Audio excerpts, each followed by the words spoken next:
some things that gay rights activists did not do. Deny biological sex. Fight for male sex offenders to be housed in female prisons. Tell lesbians to suck the dick, bigot. The LGB is cutting off the T and the Q and the plus and the everything else that comes after that. It is happening, and do not let the mainstream media or not-for-profits that are LGBT inclusive, blah, blah, blah, tell you otherwise. This is happening. Coming from an direct inside source, okay? And trust, the TQ pluses are not happy about it, but don't say that we didn't warn you. The amount of hate coming from within the LGBTQ community towards the trans community is disheartening, to say the least. We have lesbian, gay, and bi people, and even just outright queer people out here on TikTok and Twitter spewing very anti-trans ideology and rhetoric and helping to spread misinformation about our community. I mean, I guess if by misinformation you actually mean the truth. I guess if by anti-trans you mean misogynistic. I mean, we now have supposed trans women saying that they are better women than biological women because they are intentional women versus biological women who are accidental women. What?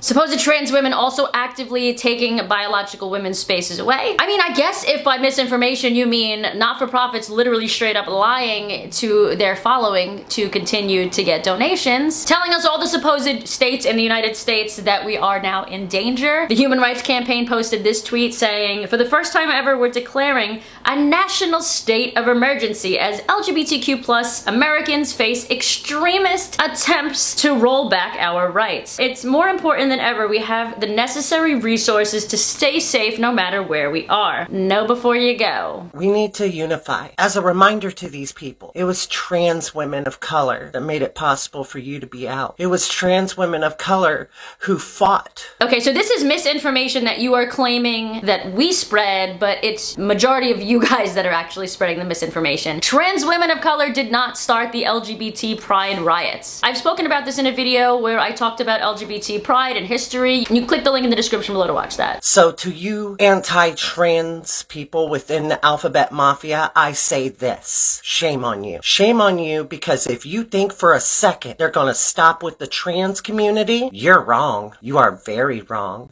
I mean, if we, meaning LGBT people, stopped a while back, they would have not been coming for us. And I want to keep this in mind for the entirety of the video because I really am getting sick of people comparing trans and queer activism to LGBT rights people, to the original LGBT. Here are some things that gay rights activists did not do. Deny biological sex. Fight for male sex offenders to be housed in female prisons. Tell lesbians to suck the dick, bigot. Advocate for gender-affirming surgeries to be performed on minors. Calling women vulva owners, menstruators, and calling lesbians non-men. Redefining the word woman and changing laws based on self-identification of what that word means to that person. Fighting for laws that force female victims to call their rapists she in court. Threaten to rape, kill, stab, whatever, harass people that don't agree with their narrative. Gay rights activists did not fight for kids to be either entertaining drag shows or be an entertainer in the drag show. Lesbian rights activists did not change their pronouns every month and then be upset when somebody misgenders them and then fight for laws to make it illegal to misgender somebody. Gay rights activists did not fight to be included at White House Pride events just to show off their top surgery and new tits. By the way, I think a ton of us were actually stunned that Biden and his team banned this trans woman from White House future events. Stunning and brave, not easy to do. But I do think it's important to note that at the same time, while this is not tolerated at the White House, which is basically a biological male exposing themselves in public, why are we told as biological women to be okay with a biological male exposing themselves in women's locker rooms, women's bathrooms, women's spaces? Why do we need to tolerate it but the White House isn't? Bisexual activists did not fight to allow biological males who have gone through puberty to play sports against biological women and then somehow make biological women look like they are the perpetrators. The original LGBT activists did not fight to say that a kid is transgender. Can't believe I'm saying this. Because of the food he chose to eat. His food choices were odd. They were always like green vegetables, raw green vegetables.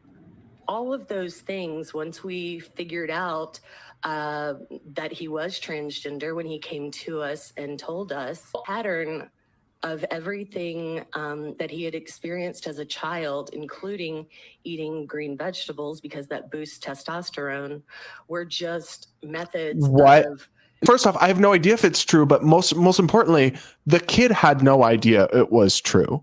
The kid is not eating those vegetables to boost the child's testosterone. They're trying to retcon history back into suit an agenda. The idea that the kid was eating green vegetables because somehow intuitively knew the child wanted more testosterone? No, ma'am. Keep in mind that as I'm showing you these clips, the majority of people that I'm criticizing aren't actually LGBT. They're usually just Q+, or not even that. They're usually just middle-aged or younger, straight, white women. Trans activism doesn't necessarily mean trans people. Lesbian activists did not fight for the right to have young kids attend pride parades where kink is involved, where gay men are literally slapping each other in the ass in the streets. Those are the TQ+ people. Again, trans activists, not necessarily transsexual people. Most trans people that I know are actually not okay with the majority of trans activism. Big difference. I want to clarify this for a second here. I'm not saying that kink isn't kid-friendly. I'm saying that kids and kink can coexist at Pride in a totally fine way. There's a nuance here, that making an event kid-friendly doesn't mean sanitizing it, aka taking something like kink out of Pride. Making Pride kid-friendly is not the same thing as sanitizing Pride. Making a Pride event kid-friendly, or I prefer kid-safe. Okay, I'm gonna answer this with somebody else's tweet because I think he nailed it. And the Gay Republican on Twitter, he said, I'm gay, so I'll say what everyone else is thinking. If straight people tried to talk to children the way these activists do, they would be arrested. But if you put a man in a dress, he can talk about sex to kids as much as he wants. Leave kids alone. Is about making sure we're including and putting kid and youth voices and including them in Pride and particularly any justice spaces.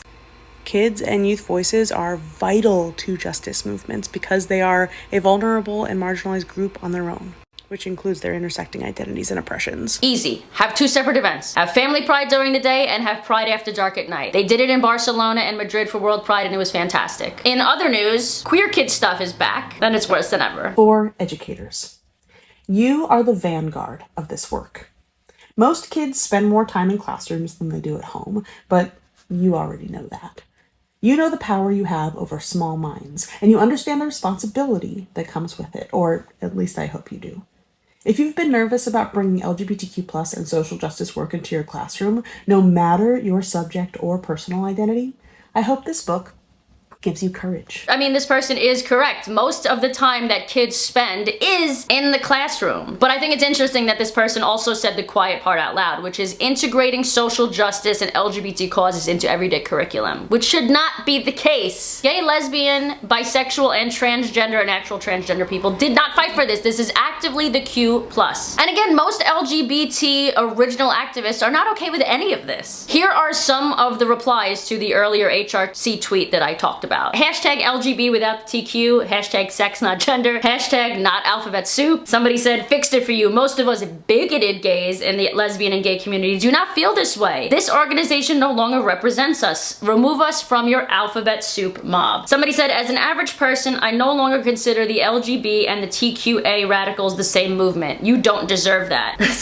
Somebody else said, a gay guy I'm assuming, said, like seriously, what do I have in common with this as a gay man? Why are we lumped together? Is it because straight people think we're weirdos and that's what we have in common? I reject this nonsense. And they're referring to vapogender. Vapogender, a gender identity that closely resembles smoke. What? But the hatred within our community, the bigotry that I am seeing coming from the gay, lesbian, bi, and queer side in our community towards our trans brothers and sisters and towards our non-binary siblings, it's sickening. Do better. We're supposed to be a community of acceptance and love. Let's recap for just a quick second. Do you see the majority of the people on your side as being loving and accepting as of late? Because I don't. Is our side the ones that are calling everyone bigots and Nazis and crazy and hateful simply because of our sexual orientation? Are we the ones threatening other people with violence for simply wanting to protect our own rights? Or hating cis people so much that the youth want to be anything other than